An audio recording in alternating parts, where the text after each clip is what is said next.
Hi అండి, శ్రీవారం ఇచ్చిన వంటికి స్వాగతం. నవరాత్రుల ప్రసాదాల సిరీస్లో మనం చివరిగా ఆవు పాలతో అన్నం పరవాన్నం ఎలా తయారు చేయాలో నేర్చుకుందాం. వీడియో చివరి వరకు స్కిప్ చేయకుండా చూడండి.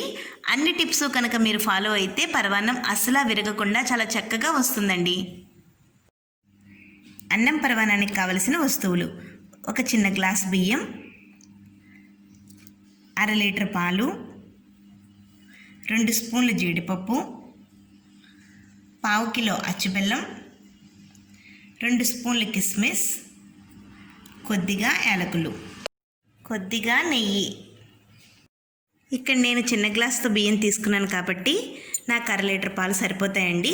మీరు పెద్ద గ్లాస్ కనుక తీసుకుంటే ఇంకా ఎక్కువ పాలు పడతాయి. ఇక్కడ నేను అచ్చుబెల్లం వాడుతున్నానండి. దీని మూలంగా మనకి పరవాన్నం విరిగిపోకుండా వస్తుంది. ముందుగా మనం బియ్యం కడిగేసుకుని బియ్యము పాలు రెండూ కలిపి పొయ్యి మీద పెట్టేసుకోవాలండి. నేను ఇక్కడ మొత్తం పాలతోనే చేస్తున్నాను కాబట్టి రెండు ఒకేసారి బియ్యము పాలు కలిపి పెట్టేసుకోవాలి. బియ్యం కడిగేసుకుని ఇప్పుడు బియ్యంలో పాలు పోసుకోవాలండి.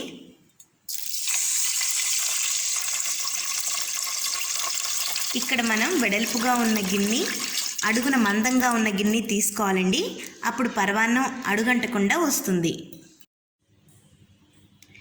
ఇప్పుడు మనం పొయ్యి మీద పెట్టేసుకొని లో ఫ్లేమ్లో ఉడికించుకోవాలండి. ఇలా మెత్తగా ఉడికిపోయింది కదండి. ఇప్పుడు మనం బెల్లం వేసేసుకోవాలి.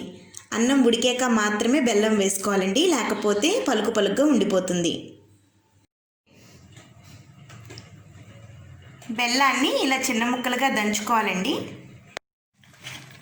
ఇప్పుడు మనం బెల్లం ఇందులో వేసేసుకోవాలండి. రైస్లో బెల్లం కరిగేంత వరకు కూడా ఉడికించుకోవాలి. బెల్లం మొత్తం అంతా కరిగిపోయింది కదండి. ఇప్పుడు మనం దీంట్లో యాలకుల పొడి వేసేసుకోవాలి. జీడిపప్పు కిస్మిస్ కూడా వేయించుకొని వేసేసుకోవాలి.